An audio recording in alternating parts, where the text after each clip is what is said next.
Bonsoir à toutes et à tous. À la une de ce journal, cette offensive de la police nationale contre les délinquants, appelée communément Koulouna, un nombre important est tombé dans les filets de la police de la capitale. Une opération dissuasive menée par les patrons de la police de Kinshasa, le général Blaise Kilimbalimba, à suivre dans ce journal. Un mois dédié à la défense des droits de la femme qui s'est focalisé essentiellement sur la situation sécuritaire dans la partie est de la RDC, de Goma à Sakania et de Mbandaka à Kinshasa. Les femmes ont fait montre de leur indignation face à l'agression dont est victime la RDC du Rwanda. Le tour d'horizon de ces activités dans ce journal. Bienvenue à tous. Quelques regroupements politiques saluent les travaux abattus par la Cour constitutionnelle et encouragent la tenue des élections à Rutshuru et Massissi dans la province du Nord Kivu. Suivez. Les arrêts rendus par la Cour constitutionnelle ne sont susceptibles d'aucun recours. L'action des femmes pour les élections transparentes en Afrique, AFETA, à travers son comité exécutif réuni à Goma, a analysé le processus électoral depuis la campagne électorale jusqu'au présent contentieux. La FETA, l'action des femmes pour les élections transparentes en Afrique, fait le constat que le processus électoral s'est déroulé sans heurts sur l'ensemble du territoire national, que les territoires de Kwamut, Massissi et Rutshuru ont été privés de leur droit de vote et que les requêtes introduites à la Cour constitutionnelle ont été traitées dans le délai légal sans être exhaustifs. La FETA, qui soutient le travail abattu par les juges de la Cour constitutionnelle, chapeauté par le président Dieudonné Kamuleta, condamne au passage les pressions politiques que les partis et regroupements font peser sur la Cour et fustige le comportement des acteurs politiques qui tentent de faire passer dans l'opinion que la procédure de correction d'erreurs matérielles est une autre instance du contentieux. Cette motion de soutien est signée par Madame Amina Koulsoun, chargée de l'Organisation pour l'Afrique de l'Est, Madame Luciana Ntamwinja, en charge de l'Afrique centrale, et Miss Matondo Nzakimwena, interface de la République démocratique du Congo. De la célébration de la journée du combat de Simon Kimbangu et la conscience africaine, une semaine culturelle a été organisée à Kinshasa, à l'Mbikaï. Chaque 6 avril de l'année, la République démocratique du Congo se souvient du combat de Simon Kimbangu, un panafricanisme commun. Cette date a été décrétée journée de la conscience africaine par le président de la République Félix Antoine Tshisekedi. C'est dans ce cadre que la société culturelle Emivac de Pichou Matouassula organise du 3 au 13 avril la semaine culturelle de la conscience africaine. Pendant des semaines, des jeunes africains seront sensibilisés sur la vision de cette icône de l'éveil africain Simon Kimbangu.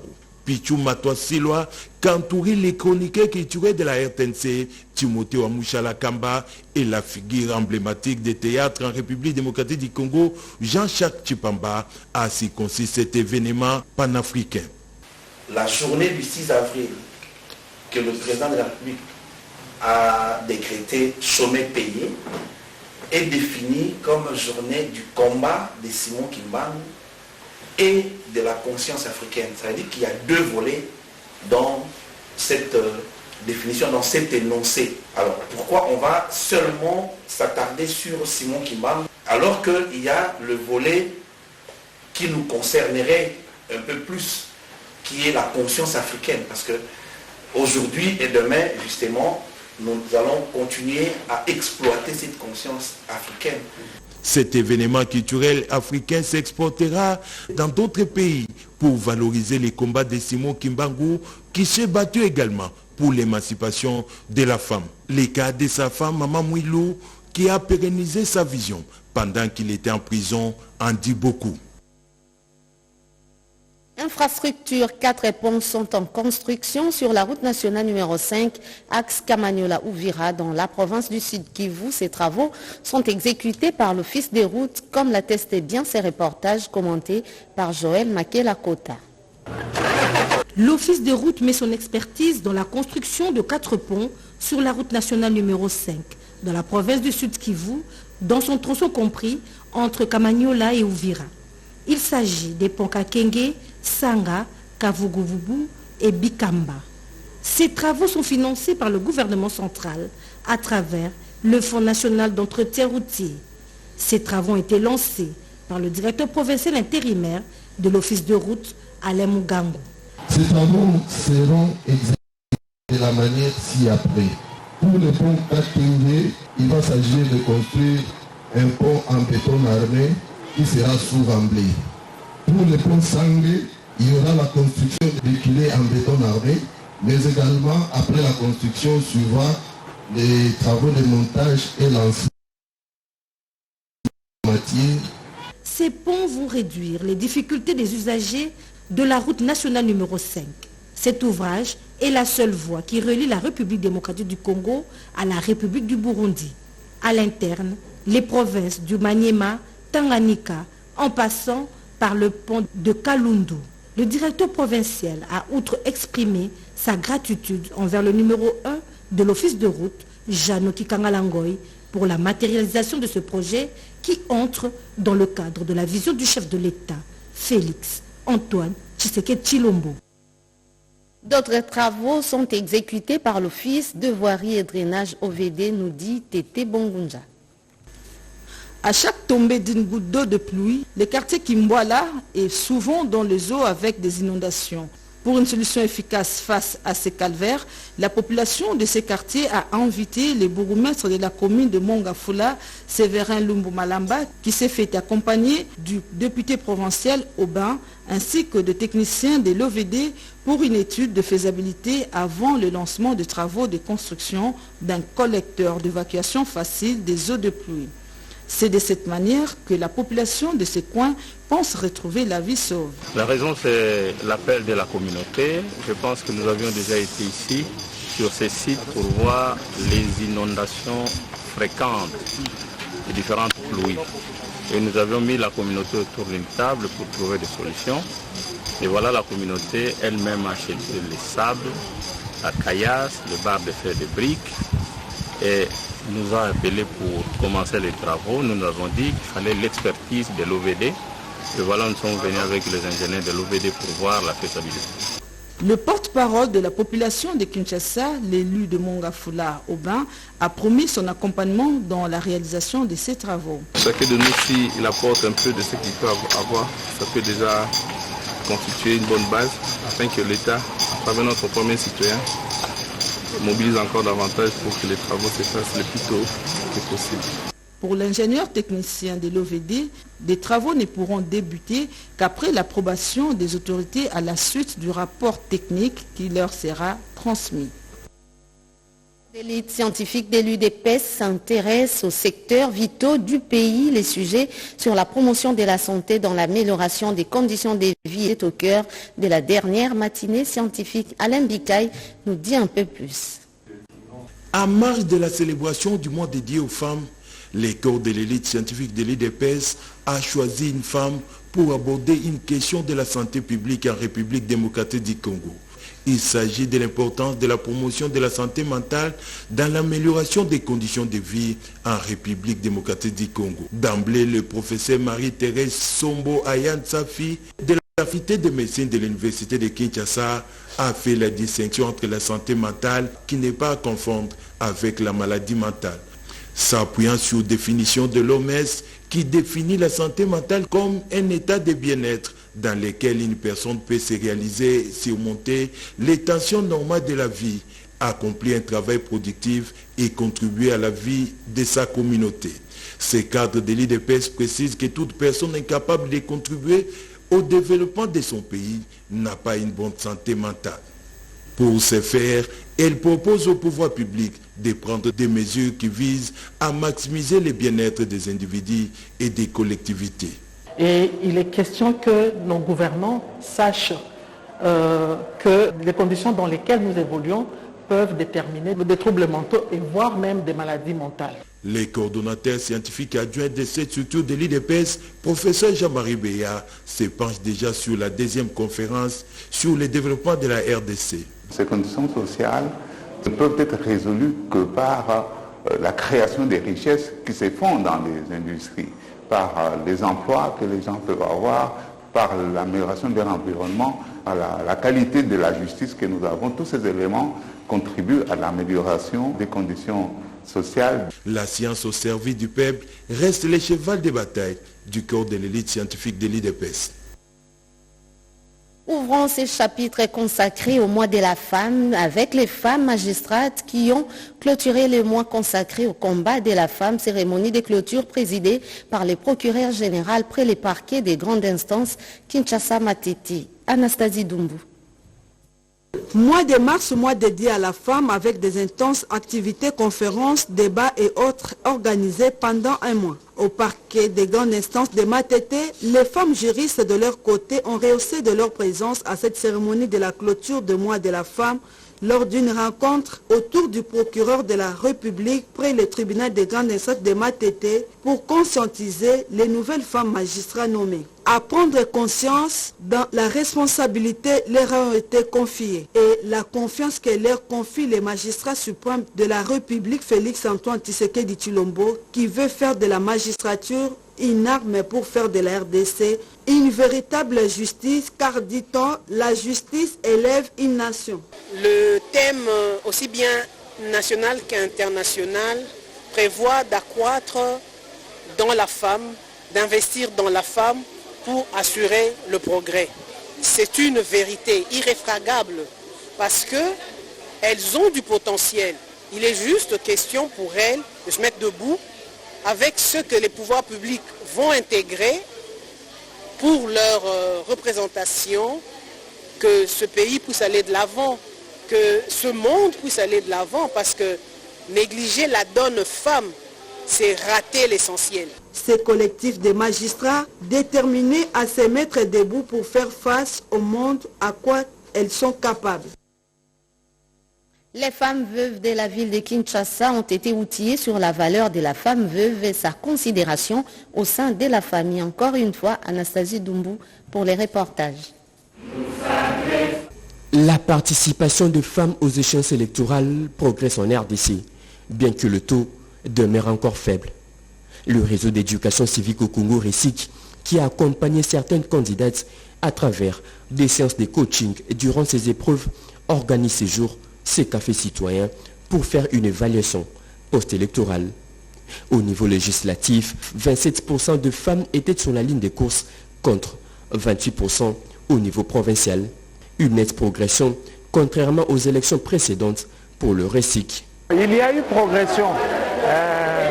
Quand vous avez vu un participant vous parler de 50 femmes élues aux élections de 2018 et nous arrivons à 64 aux élections de 2023, c'est une progression, même si elle ne nous convient pas. Au niveau des provinciales, quand on a regardé le taux, c'est vrai que ça n'a pas beaucoup avancé, mais au niveau des communales, nous n'avons pas de point de comparaison, mais au moins, les chiffres sont encourageants. Ces femmes plaident aussi pour leur cooptation au niveau de chefs coutumiers au sein des assemblées provinciales. Nous demandons à ce que cette fois-ci, qu'on puisse voir dans la loi électorale, là on parle de cooptage des chefs coutumiers, on puisse aussi coopter les femmes. Les réseaux d'éducation civique au Congo dit poursuivre avec sa lutte pour donner un coup de pouce à toutes les femmes afin d'accroître ces taux d'alignement qui restent encore faibles. C'était là des chiffres communiqués par les réseaux d'éducation civique du Congo RESIC. C'était au cours d'un atelier d'évaluation post-électorale organisé à Kinshasa.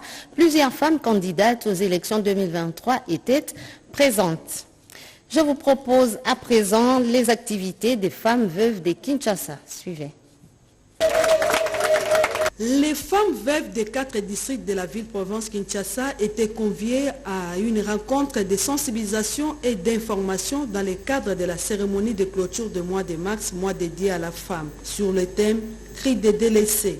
La situation de la femme veuve en République démocratique du Congo, parfois abandonnée, victime de violences dans la partie est de la République, autant de sujets ont été évoqués au cours de cet échange. Un message de prise en charge et de considération de ces femmes a été lancé par le coordonnateur des cris des délaissés, Jordan Bunga. C'est pour dire à ces mamans qu'elles sont chères pour nous.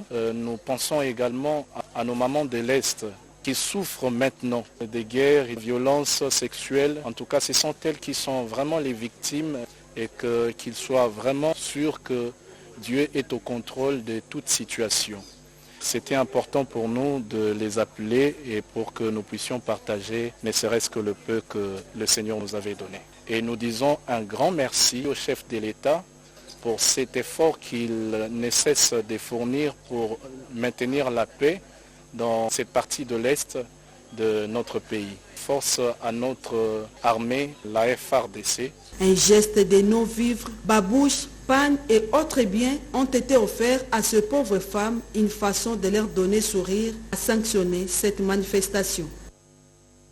Femmes regroupées au sein de l'Association congolaise pour le développement intégré disent non à la guerre d'agression et autres antivaleurs en RDC. Elles l'ont exprimé à travers une marche de protestation et de dénonciation. Ces messages est contenu dans un mémo déposé au Palais de la Nation. Rodé Panda nous en parle dans ses reportages. La guerre d'agression que subit la RDC révolte plus d'un Congolais.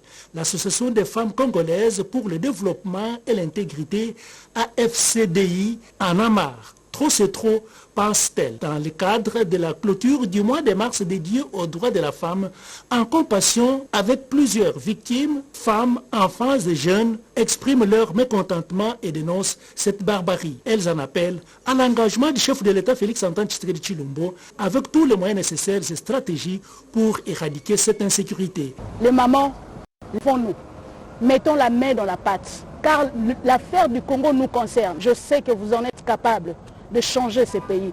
Je crois que le développement de ces pays proviendra par vous, les mamans, proviendra par vous, les femmes de la RDC.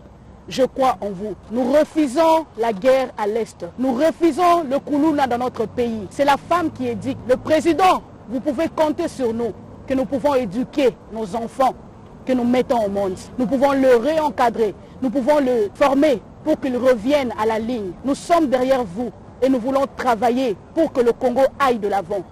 Nous voulons la paix, la paix, la paix au Congo. À travers une marche organisée qui est partie de la place des Évolués, elles sont passées par le rond-point Batetela jusqu'au Palais de la Nation où elles ont déposé leur mémo de protestation. Ainsi, elles disent non à cette guerre. À l'est du pays, l'insécurité généralisée à Kinshasa et tout autre mot que connaît la RDC. Le personnel féminin de l'Université de Kinshasa a clôturé les activités du mois dédié aux droits de la femme. Une série de conférences a été organisée, nous dit Grace Maos. L'autodétermination de la femme pour un environnement paritaire, défi et atout pour une actrice de l'innovation. Les violences faites à la femme par l'homme et par la femme. Ce sont les libellés des thèmes qui se sont partagés la clôture du mois de mars dédié aux droits de la femme. Les interventions ont eu en commun les appels lancés en direction du gouvernement pour que le regard soit tourné vers les femmes violées à l'est du pays, de prier pour elles et de les soutenir. Une autre préoccupation, c'est le niveau de la représentativité de la femme au poste de décision dans les institutions. Lorsqu'on dit investir en faveur de la femme, c'est investir en quoi? Et cet investissement porte sur quoi? Et qu'est-ce que la femme elle-même fait pour avancer? Parce que la conclusion jusque-là, c'est que nous n'avancerons pas. Sur le plan scientifique, les femmes doivent apprendre à donner la mesure de leurs capacités respectives dans différentes filières de formation. Prenons notre liberté en main. Nous avons la chance d'avoir un président de la République qui a une masculinité positive, qui encourage les femmes. Et pour moi, d'ailleurs, l'occasion de lancer au président de la République, Excellence, je sais que vous êtes en train de constituer le gouvernement actuellement et même les mises en place de structures étatiques. S'il vous plaît, essayez de faire ce qu'on dit tenter la femme. 50% femmes, 50% hommes, que ce soit au gouvernement ou même dans les entreprises publiques. Et puis, après une année, faites les statistiques pour voir quelles sont les structures qui ont bien fonctionné par rapport aux missions que vous leur avez confiées. Dans les prochains jours, d'autres conférences seront organisées pour poursuivre ces réflexions sur l'avenir de la femme. Le Membres de la commission permanente égalité hommes-femmes de l'UDPS ont été invités à réfléchir sur la question comment investir dans la femme et la jeune fille dans un Congo paritaire. C'était au cours d'une conférence débat. Les détails dans ces reportages de nos confrères de la RTNC 2. Investir dans la femme et la jeune fille pour un Congo paisible et paritaire, c'est le thème de la conférence débat organisée par la commission permanente égalité entre hommes et femmes de l'UDPS qui dirige Madame Judith Kabemba Eyenga. Dans son intervention, la première vice-présidente de la commission, Antoinette Dikoukayua, est revenue sur l'origine de l'égalité et l'historique de l'UDPS. J'ai jugé bon de commencer par rappeler ce que c'est que l'égalité. C'est l'égalité des droits. Nous sommes égaux en droit et nous avons les mêmes obligations. Pour sa part, la présidente nationale, Judith Kabemba Eyenga, en plus de montrer la quintessence d'investir dans la femme et la jeune fille, comme l'indique les termes de la conférence débat, a appelé les participants à réfléchir pour que l'égalité entre hommes et femmes devienne une réalité palpable. La femme est au monde, la femme éduque, la femme fait beaucoup de choses pour que nous puissions avoir de grands leaders. Mais cette femme-là, aujourd'hui, l'impact n'est pas trop visible. Alors, nous réfléchissons de d'autres stratégies qui vont permettre d'accélérer le rythme de l'investissement de la femme. Il convient de rappeler que la commission permanente égalité hommes et femmes de l'UDPS a été créée pour corriger les inégalités qui existaient dans la mentalité et dans la culture congolaise. L'apport de la femme dans la lutte pour la liberté, la réponse a été donnée au cours d'une conférence organisée à Kinshasa par la plateforme Bassomi, Joséphine Liondo et Fifi Mukundi pour les reportages. C'est dans une salle genrée que les orateurs se sont succédés pour parler de l'apport de la femme dans la lutte pour la liberté. Dans cette initiative de Bassomi, une structure de l'UDPS, l'expertise des militants pour l'égalité de chance a été mise à contribution. L'historique de la Journée internationale des droits de femmes a été relaté afin de démontrer la détermination de femmes. Comment les femmes de la RDC, les femmes d'Afrique, les femmes de l'UDPS, les femmes de Bassomi pourraient effectivement consolider ces acquis. Lorsque nous suivons l'historique depuis 1908 à aujourd'hui, il y a eu des femmes qui ont eu à réclamer.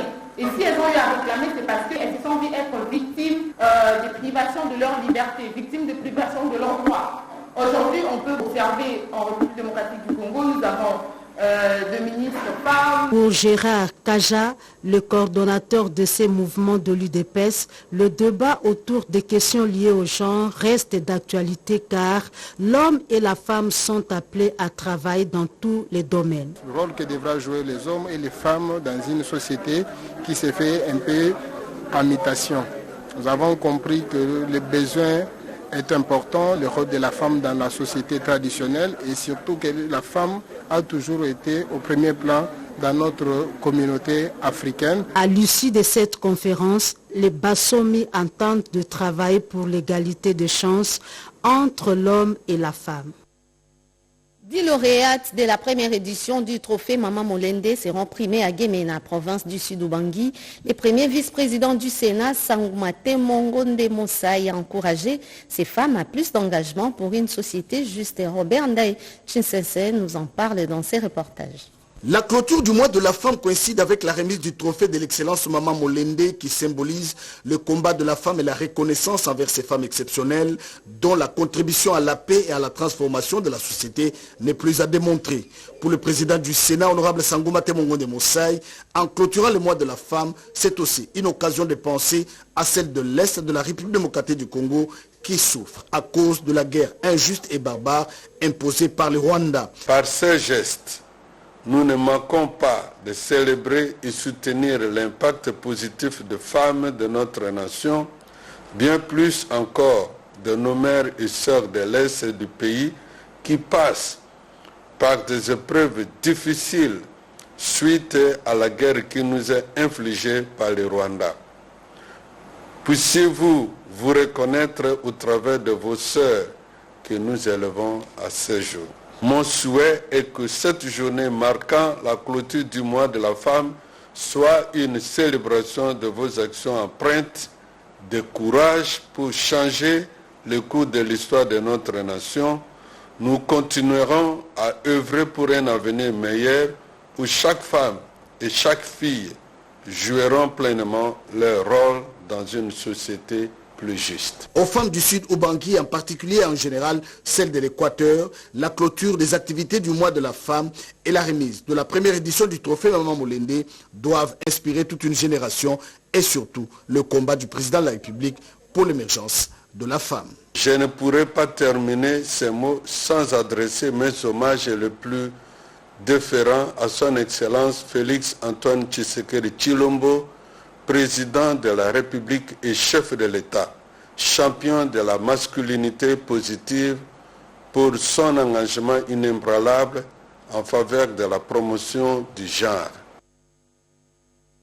Ouverture de ce journal, la police nationale congolaise poursuit sa traque de malfaiteurs et autres inciviques opérant à Kinshasa. Des criminels arrêtés ont été présentés à l'opinion nationale et seront déférés devant les instances judiciaires.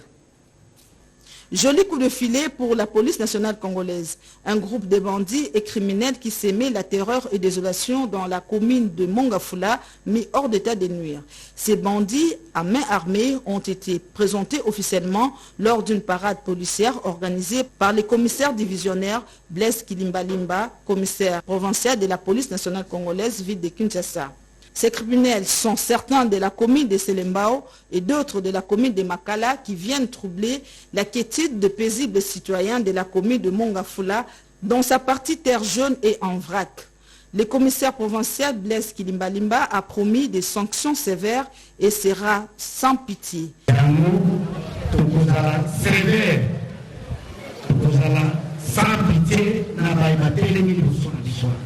Satisfait par le travail qu'abat la police nationale congolaise, la notabilité de ces coins a manifesté sa joie. Quelqu'un qui tue son semblable, il faut qu'on le tue aussi. Il est à noter que ceci est le résultat des efforts et multiples stratégies consenties par les bourgmestres de cette municipalité, Séverin Lumbu Malamba, d'assurer à sa population une vie paisible.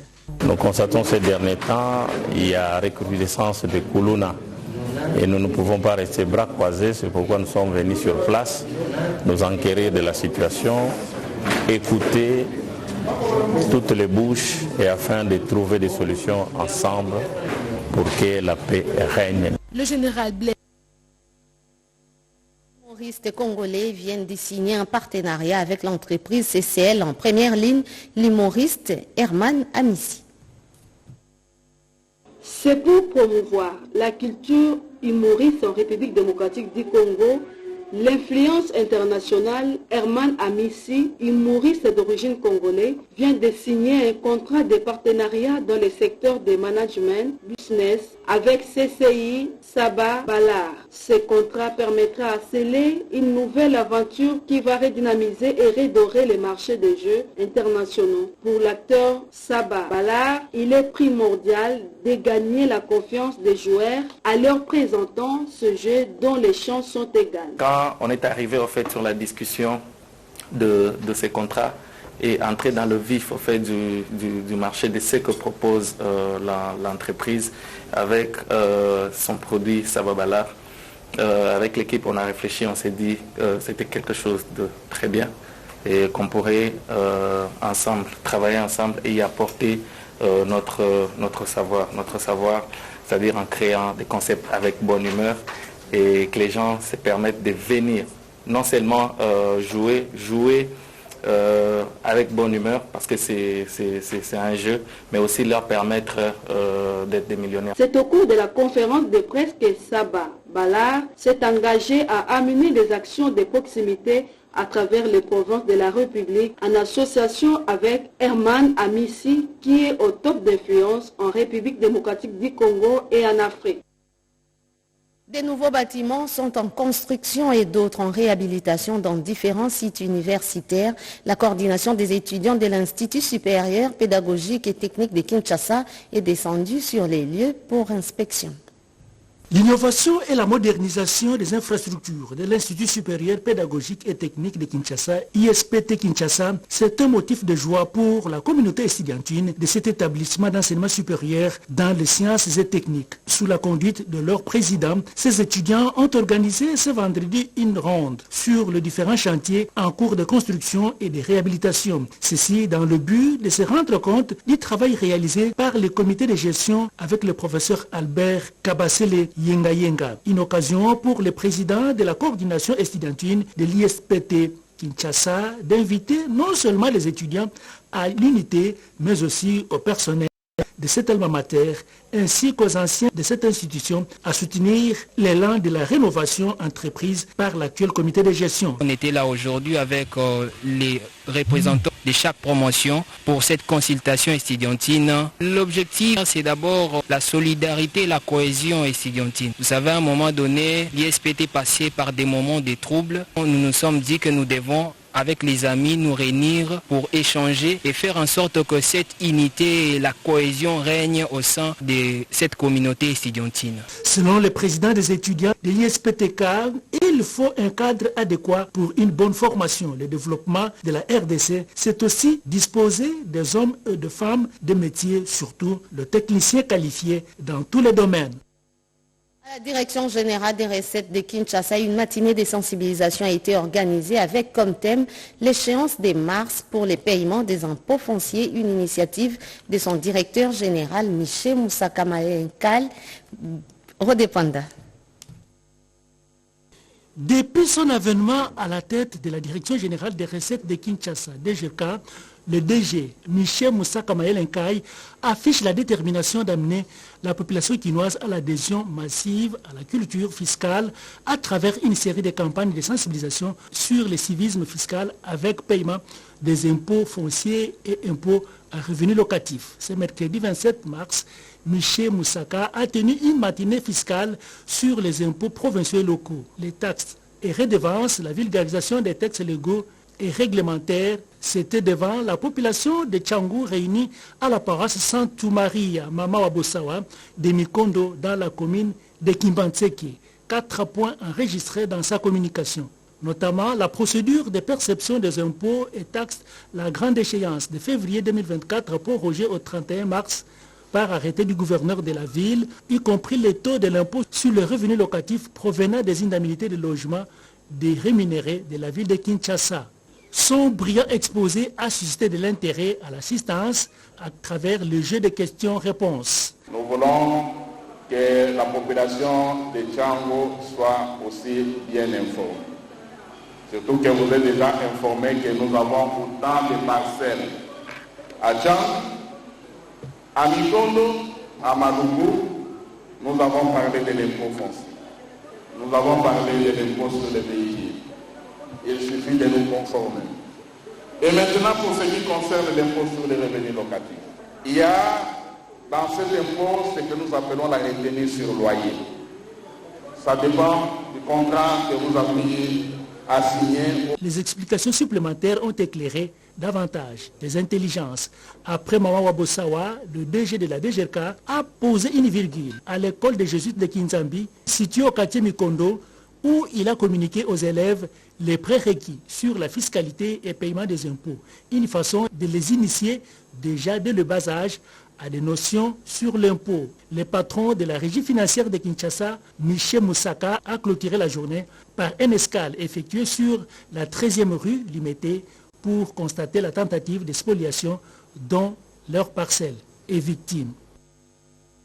Avant de boucler complètement ce journal, c'est communiqué officiel du greffier en chef du Conseil d'État qui porte à la connaissance du public que le Conseil d'État, section du contentieux, siégeant en matière de contentieux électoral en appel, appellera à son audience publique de ce lundi 1er avril 2024 les affaires ci-après les regroupements politiques Alternance Vitale Caméré 2018, AVK 2018 en sigle, les regroupements politiques Alliance pour l'alternance démocratique et alliés AADA et regroupements politiques Agissons et Bâtissons AB en sigle, circonscription électorale du Nord Kivu. Les regroupements politiques Nouvel Ordre politique à l'horizon 2023 en RDC RDC en sigle, le regroupement politique ANB et son candidat Loulou Kitenge Bib Joseph, circonscription électorale des Congolo, province du Tanganyika.